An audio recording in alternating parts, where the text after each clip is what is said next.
back to Fantasy Hockey Picks and Bets. I am your host, DJ Mitchell, here today to cover the Friday slate. It's Friday, and I feel like we have a lot of really exciting games here. The DraftKings slate still has, I think, 20K to first for a $15 entry. Yeah, 20K to first. So there's a lot of big prizes to be had.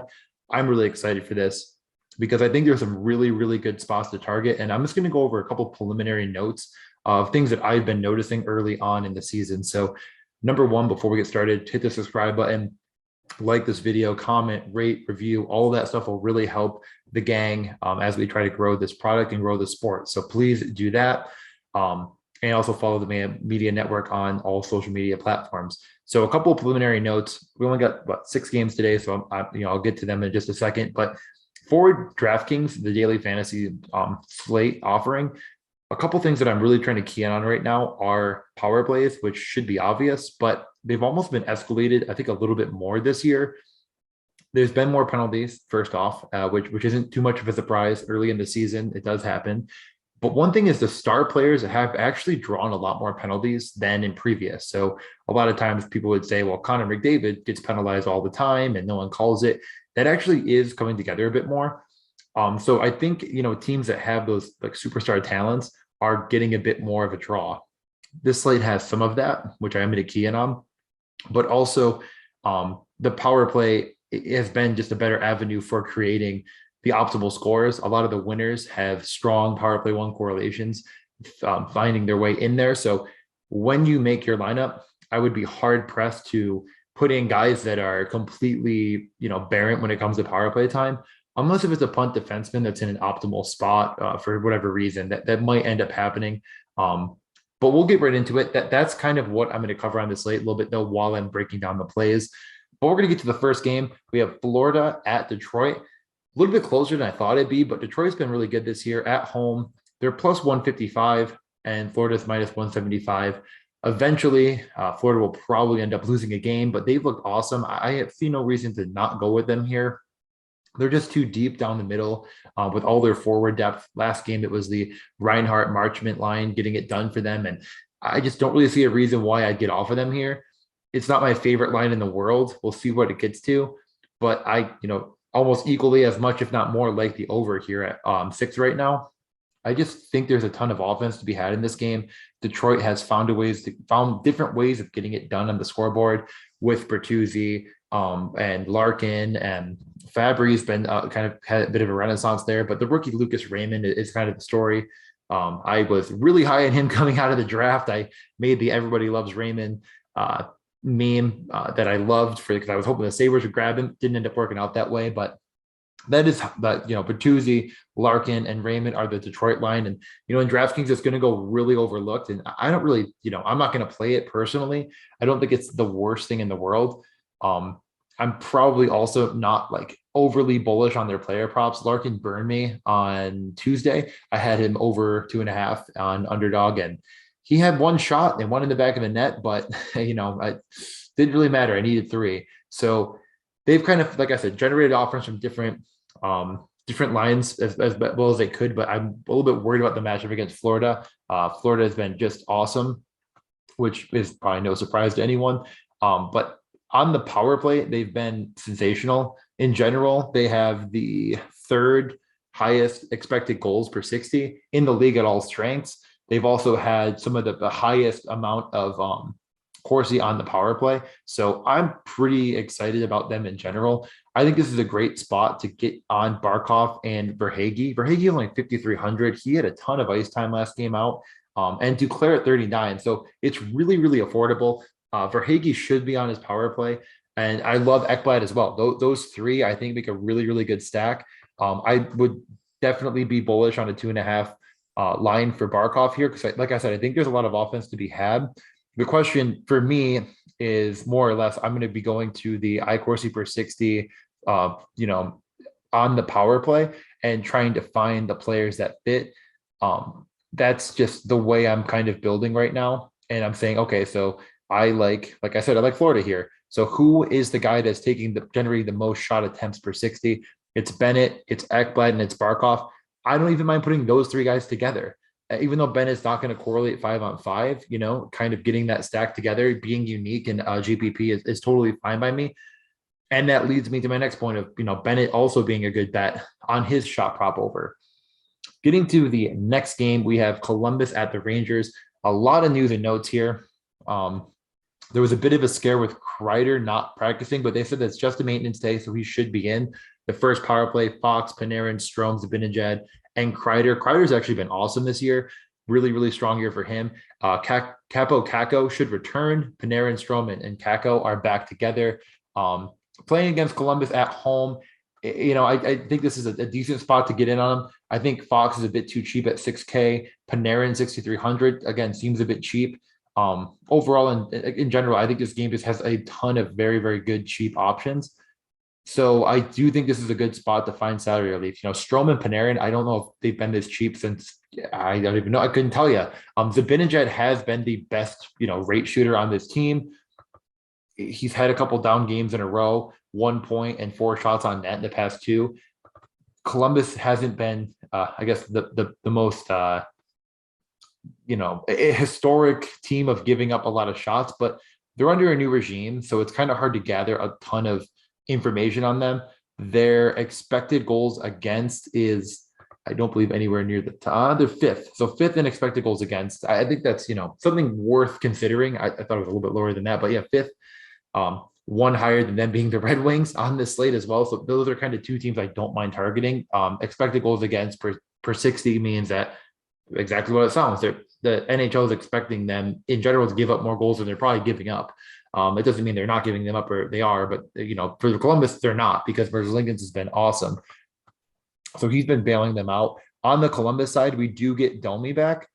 So that does add, a little bit to them, but he's 5,700. I'm just not playing it. They're just a little bit priced up for my liking. As far as the slate goes, I would take the Rangers at -165. I think it's a good bet there. I don't mind it. I guess I've already kind of alluded to it. I'm a little bit more on the over here. I just think that Columbus has been lucky, and Merzlikins has been great, but that is going to run out eventually. I think the Rangers could put up 3 or 4 here. If you get the right players in that mix in your DraftKings lineup, it's going to work out. Zibanejad, the safest shot prop bet, he's been at 2.5. I've even seen him at 2 on some sites. If you get that, I think it's still a lock. He's missed a couple of slates in a row, but I think it's a good bounce back spot for him. With them getting healthy again, I think it's just going to give this team a little bit of a boost in general. So those are probably the best bets there. Maybe even a point prop on Kreider. He's just been really, really good, really sound on the power play. The next game is Chicago at Carolina. I'm going to avoid any of the Chicago Blackhawks news and notes. It's been really, really, really well publicized by everyone. I don't really need to add anything more to any of the sides. If you don't know the story, you're more than welcome to look it up yourself. So we're going to get right into this game, though. We have Chicago plus 155. They've yet to find the win. They did lead in a game finally, but they've yet to win a game yet. They play a back-to-back Carolina Hurricanes team. Carolina back-to-back at home, though. So it's over under 6. I'm decently inclined to like the under here because Carolina's on a back-to-back and because Chicago is probably going to at least be without Patrick Kane again. They did okay, I'd say, against Toronto, generating some offense. Seth Jones looked really strong, I thought. I know he's been sort of a pretty easy guy to dump on, but he looked pretty strong. I'm not going to pay through the nose for him on DraftKings, but I do like his shot prop with Kane out. He seemed to really, really get involved in the offense. So I think if he's at like a 2, if you find him somewhere at like a 2, I think it's a really safe bet. 2.5. It's risky, but if you get plus money on it, I don't hate it. So that's one guy that I'm going to be keying in on. Another guy is Kubalik, who I did hit. He scared me in the first period with 0. I had him at 2.5. He hits back-to-back nights for him. He just gets an increase in minutes, and he's a rate shooter. He had 16.5 minutes, and I love that for him. So those 2 shot props on the Chicago side, Svechnikov, I'm always going to keep coming back to it because it's just too easy. I don't think he's missed yet. Nope, he has not missed on the season yet. He's playing tonight right now. Those are the 3 shot props. And in the game in general, I mean, yeah, -185 for Carolina is fine. I'm not too bullish on it. I'd rather bet the under at -105 because I do think that that's a little more fun to play. Gives you a little bit more money to win. to the next game. Arizona on a back-to-back against Washington. The big news here is that Oshie is out week to week, which is terrible news for Washington, but should give Ovechkin and Co a little bit more. So I think if my number one stack on the whole slate is going to be that Washington, Carlson, Kuznetsov, and Ovechkin. It's very not cheap. Let me just take a look. Ovechkin 85, Kuznetsov 72, and Carlson at 5,900. Not going to kill you. I do think that Carlson has been a guy that underlyingly has been really, that's not really probably a word. Underlying numbers are indicating he should be putting more pucks on net, being a little bit more involved in the offense. It hasn't really happened yet. He's been mainly a dud, which is why his price has come down. I think this is a pretty good bounce back spot against Arizona. Washington playing them on a back-to-back. They're playing goalies I've never heard of because Carter Hutton just can't stop a beach ball. So, it seems like pretty easy money. I do think that a lot of people are going to use this DraftKings slate to find some savings with guys like Mantha, Sheary, et cetera, minimum salary players that could get a boost in roll. They did not run a morning skate on Thursday, meaning that we do not have lines right now, but definitely give me a follow. I'll try to get them out. We might get a guy like Connor McMichael moving to the first power play, someone that has a bit more pedigree as a shot producer. So that could be really useful on DraftKings, but I do think on this slate, it's the Ovechkin slate. I really want to have it if I could get it. He has been shooting a ton, one of the best Corsi players in the league, one of the best power play guys in the league. And unsurprisingly, Arizona has given up a ton of Corsi against on the power play, and they've taken a lot of penalties because they're terrible. They should assumingly be without Nick Schmaltz again. Barrett Hayton drew into the lineup while I'm recording this tonight. I can't imagine it's going well. I think they're getting pumped right now. They're down 3-0, but he's minimum salary. I do believe, let's take a look. Nope. Oh my God. He went up to 3,700. Never mind. But yeah, I don't really have a lot of interest in the Arizona side. I have been at least betting the unders on their point props when I can find them. Sites like Underdog don't have like a scaling system of plus minus. So you're just going to take them in parlay form as kind of even bets, like you win or you lose. And when they put unders out for some of those players, I've been jamming them because they're not good. Okay, so we can move over to the late slate, I believe we're going to get into now. Yeah, Anaheim on a back-to-back against Vegas. They're home on Thursday night against Buffalo, back-to-back against Vegas. I love the under here. Right now they have it. Oh, by the way, the Arizona Washington game is at 6.5. I would just take the under because I don't trust Arizona to score a goal, and I'm not betting that money line. It's just egregious. It's only getting worse. Arizona's a minus 300 plus every night. So those things I threw them in the garbage can. I didn't really consider them. Vegas at Anaheim. I like the under. It's a 6 over under. I'm already going to say I like the under. We have a back-to-back Anaheim team and a Vegas team that's really trying to find their identity scoring. It's, when you shut down that top line of Marchessault, Carlson, and Smith, they really don't have much coming up the wing with a lot of young guns and a lot of guys I just don't really trust. Anaheim has been pretty hit or miss on giving up shot attempts, but some games they look world-beating defensively and some games they look terrible. On a back-to-back, yeah, I just think it's going to be a bit of a slug of a game. So under 6 seems pretty strong to me. I would almost like the Anaheim side at plus 200 if it stays that way. They're starting Stellaris against the Sabres. Gibson gets back in net. He can steal any game. So not something I would parlay with a bunch of stuff, but something I would take on its own because I think the Ducks are a little bit better than meets the eye. And Gibson can win every single game for them. He's one of the best goalies in the league. There's not really one individual shot prop that I'm overly strong on. Marchessault, in the right context, I think makes some sense here. But this game, more or less for me, is more of a stay away on DraftKings. I'm not that interested. The defensemen are really expensive for Vegas. What's his name? Oh my God. Martinez missed last game. I don't know if there's too much to say other than that. No, wait, he missed the game before. He was back last game. He was back last game against Dallas. He had 6 block shots. The game before that he missed. So he should be fine. But this game is just a bit too expensive. Like I think Raquel and Marchessault are fairly priced at around the 5,500 mark, but I'm not touching it. Those are the 2 shot producers for both teams respectively, and I'm fine with their shot props. But I'm not overly bullish on this game. Vegas really struggled to find offense, even though they got the win against Dallas. Moving on to our final game, Ottawa at Dallas. This is really, I feel like the savings that you're looking for. Now, Joe Pavelski, I don't think I've ever seen a price hike quite like him. He went from 60, oh my God, 2,600 on Tuesday night to 5,900, an absolute monster of a price jump against Ottawa here.